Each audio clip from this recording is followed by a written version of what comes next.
और जब से 100 से 112 की है सरकार ने, हमारे पुलिस के भाइयों को लगता है कि उन्हें भी रेट बढ़ा लेना चाहिए। बताओ, रेट बढ़ा लिया कि नहीं बढ़ा लिया? और केवल भ्रष्टाचार यहाँ नहीं बढ़ा है, बताओ, इलेक्टोरल बॉन्ड लेकर के न केवल बीजेपी की इलेक्टोरल बॉन्ड से पोल खुल गई है, बल्कि जो जो लोग जान गए हैं कि किस तरीके से इन्होंने पैसा वसूला है, बताओ, इन बीजेपी वालों का बैंड बज गया कि नहीं बज गया इलेक्टोरल बॉन्ड से। और जहां इन्होंने बड़े बड़े लोगों से लिया पैसा, लेकिन इन्होंने उन्हें भी नहीं छोड़ा, वैक्सीन वालों को। याद है आपको और हमें सबको वैक्सीन लगवा दी, कोई बचा तो नहीं जिसको वैक्सीन न लगी हो, सबको वैक्सीन लगवा दी। और हमारे जो पुलिस के भाई लोग हैं, ये लगवाना नहीं चाहते थे, इनको भी वैक्सीन लगवा दी। और बताओ, वैक्सीन लगने से जान को खतरा हो गया कि नहीं हो गया? और सुनने में आया है कि जिन्होंने वैक्सीन लगवा ली है उन्हें बीमारी होने जा रही है, न केवल बीमारी बल्कि हार्ट अटैक भी हो रहे हैं। बताओ, ये व्यवस्था की बीजेपी ने कि नहीं की? और सच्चाई तो ये है कि आज सब दवाई महंगी हो गई है। जो बुखार 500 mg गोली खाने में ठीक हो जाता था, आज 650 डोलो गोली खानी पड़ रही है। बताओ, दवाइयां महंगी कर दी कि नहीं कर दी? और जिस कंपनी ने वैक्सीन लगाई थी, अब वही कंपनी कह रही कि हम वैक्सीन वापस ले लेंगे। कोई बता दे हमें, जो शरीर में वैक्सीन लग गई हो वो शरीर से वापस कैसे आएगी? से अच्छी बिजली की व्यवस्था करेंगे।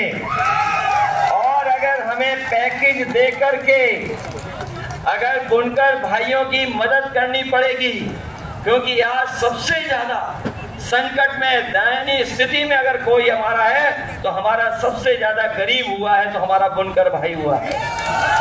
इसलिए हम बुनकर भाइयों के लिए जो भी सुविधा देनी पड़ेगी, अगर बिजली की सुविधा देनी पड़ेगी तो बिजली की सुविधा देंगे, उन्हें अगर धागे की रॉ मटेरियल की सुविधा देनी पड़ेगी वो भी देंगे, और अगर बाजार में उनके सामान को खरीदने के लिए अलग से पैकेज की व्यवस्था करनी पड़ेगी तो वो भी देने का काम करेंगे, जिससे हमारा बुनकर भाई भी खुशहाल हो जाए।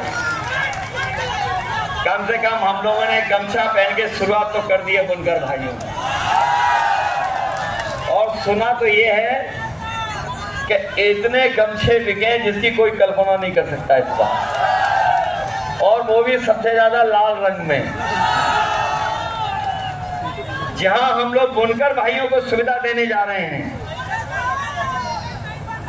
वहीं अपने हम किसान भाइयों को कह के जा रहे हैं कि इंडिया गठबंधन ने तय किया है कि अगर ये बड़े लोगों का कर्ज माफ कर सकते हैं, बड़े उद्योगपतियों का कर्ज माफ कर सकते हैं, जो उनके मित्र मंडली के लोग हैं उनका कर्ज माफ कर सकते हैं, 26 लाख करोड़ कर्ज माफ हो सकता है, तो जब सरकार बनेगी तो हम अपने किसान भाइयों का भी कर्ज माफ करने का काम करेंगे। न केवल किसानों का कर्ज माफ करेंगे बल्कि अपने किसानों की पैदावार को के लिए कीमत मिल जाए, उसके लिए अगर कानूनी अधिकार एमएसपी के लिए देना पड़ेगा तो अपने किसानों को एमएसपी का कानूनी अधिकार दिला करके उन्हें सही कीमत दिलाने का काम करेंगे। जहां हमारा नौजवान नौकरी के लिए दर दर भटक रहा है, परेशान है, सरकारी नौकरी नहीं मिल रही, आरक्षण के साथ खिलवाड़ कर रहे हैं। और मैं कहना चाहता हूं, जो लोग आरक्षण के साथ खिलवाड़ कर रहे हैं, चाहे वो काशी के प्रत्याशी हों और चाहे आपके घोसी के प्रत्याशी हों, जो आरक्षण के साथ खिलवाड़ कर रहे हैं उनको इस बार जनता छोड़ेगी नहीं, उन्हें सबक सिखाने का काम करेगी। इसलिए अपने नौजवानों को कह के जा रहे हैं कि जो 30 लाख सरकारी नौकरियां खाली हैं उनको सही तरीके से आरक्षण की व्यवस्था लागू कर करके उन्हें पूरी की पूरी नौकरी देने का काम होगा। वही हमारे शिक्षक होंगे, शिक्षा मित्र होंगे, हमारे जो हमारी आशा कार्यकर्ता हैं, जो हमारी आंगनबाड़ी हैं, उनकी हमेशा मांग रही है कि उनका मानदेय बढ़ाया जाए, उनको भी सुविधाएं मिले।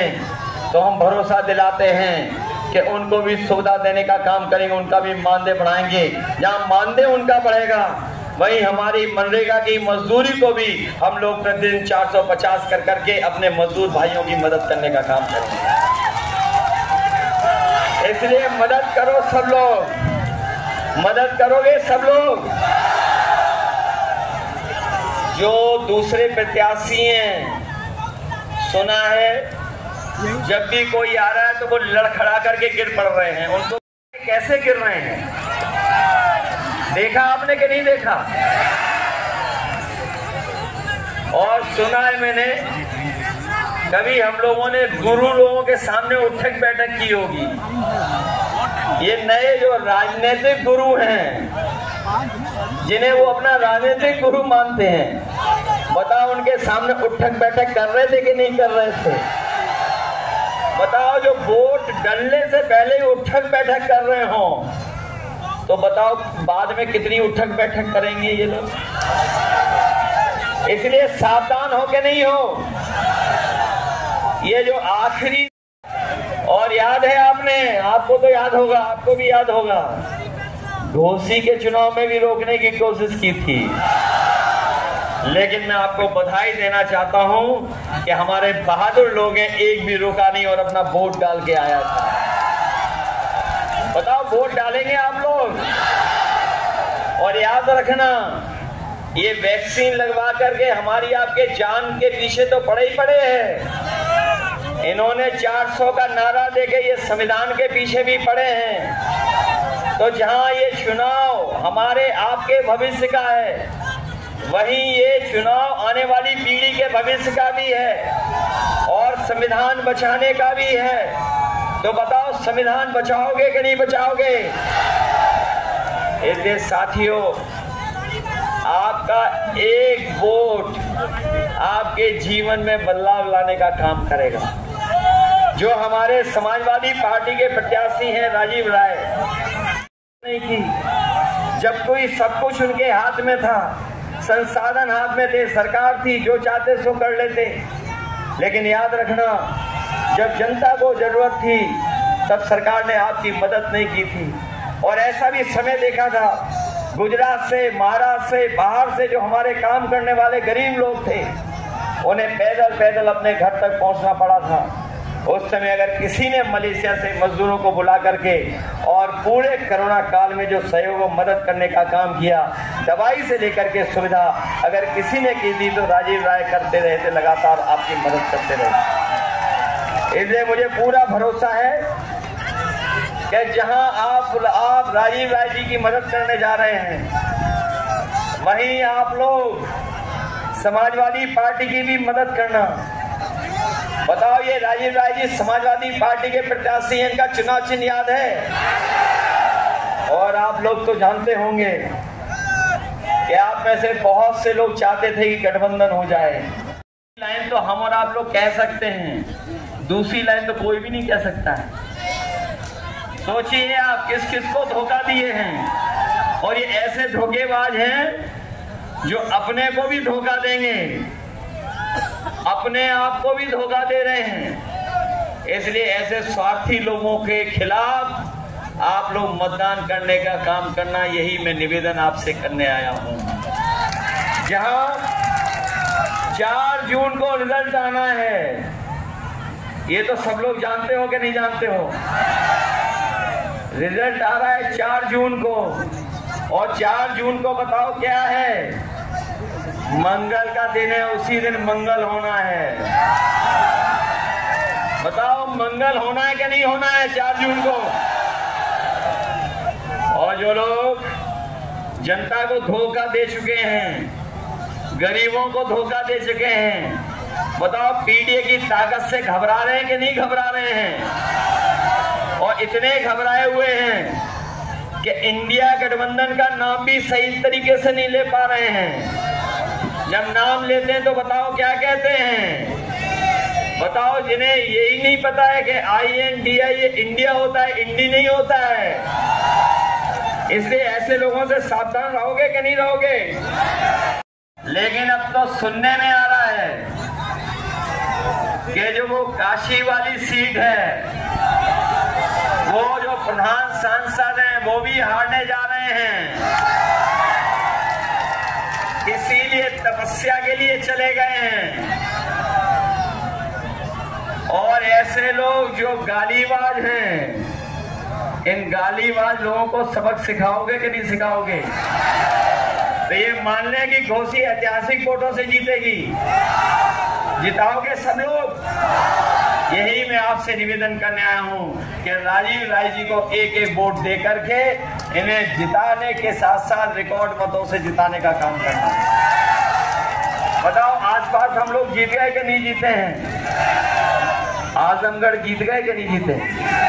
लालगंज, अंबेडकर नगर, बस्ती, संत कबीर नगर और गोरखपुर भी जीतने वाले हैं, क्योंकि गोरख धंधा चलने वाला नहीं है। तो घोसी पीछे तो नहीं रह जाओगे। और कन्नौज जीत गए कि नहीं जीत गए? मैनपुरी जीत गए कि नहीं जीत गए? तो सोचिए कितनी बड़ी गिनती हो गई है हमारी। याद रखना, ये तमाम तरह की अफवाहें उड़ाएंगे, क्योंकि मीडिया मंडल भी इनके साथ है। मैं अपने मीडिया मंडल के साथियों से और कहना चाहता हूं, 4 जून को मंगल तो है, ये मंगल तो होना ही है, लेकिन इसके साथ साथ मंत्रिमंडल बदलेगा, मित्र मंडल बदलेगा और मीडिया मंडल भी बदल जाएगा। इसलिए तैयार हो कि नहीं तैयार हो? इसलिए वोट डालिए साइकिल चुनाव चिन्ह पर। मुझे पूरा भरोसा है कि आप लोग रिकॉर्ड मतों से जिताओगे। मैं आप सबका इतनी गर्मी में, जहां हम लोग पसीना बहाते बहाते भाषण सुने हैं, आपने भी पसीना बहा करके भाषण सुना है, हम लोग भी हम मंच पे उतने ही गर्मी में हैं। हमें पूरा भरोसा है कि आप सब लोग मिल करके 1 तारीख को एक एक वोट डाल करके राजीव राय जी को ऐतिहासिक वोटों से जिताने का काम करोगे। बहुत बहुत धन्यवाद। तुम्हारी इन्होंने नौकरी छीनी है, नौकरी छीनी है तो इनकी सरकार छीन लो। हेलो, छीनोगे कि नहीं छीनोगे? और गालीबाजों को सबक सिखाओगे और धोखेबाजों को। इसलिए बहुत बहुत धन्यवाद आपका। ये देखिए अखिलेश यादव का हेलीकॉप्टर अब कोपा से लखनऊ के लिए रवाना होगा। स्पीड बढ़ चुकी है, आप देख पा रहे होंगे। अखिलेश यादव का हेलीकॉप्टर स्टार्ट हो चुका है और लोग अपने नेता का फिर एक बार बेताबी से मिलने के लिए और उन्हें घोसी से लखनऊ के लिए शुभकामनाएं देते हुए हेलीकॉप्टर रफ्तार पकड़ता हुआ, उसके पंख लगातार अपनी स्पीड बढ़ा रहे हैं और अभी ये जो है उड़ने ही वाला है। कुछ ही क्षणों में हेलीकॉप्टर उड़ जाएगा।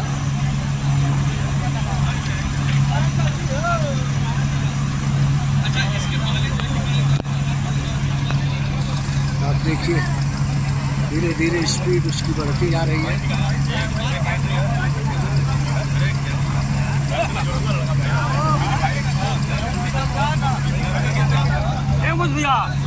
भैया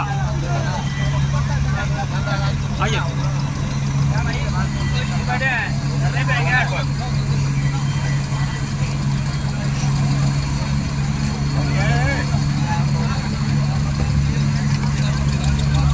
देखिए हेलीकॉप्टर उड़ना शुरू हुआ और धूल के गुब्बार एक बार फिर लोगों को भटकते हुए, देखिए कैसे भीड़ भाग रही है। ये हेलीकॉप्टर उड़ रहा है, इसे देख पाएंगे आप। धूल के बीच में हेलीकॉप्टर उड़ रहा है और लोग एकदम उस स्थान से भागते हुए और हेलीकॉप्टर यहाँ से दूर होता हुआ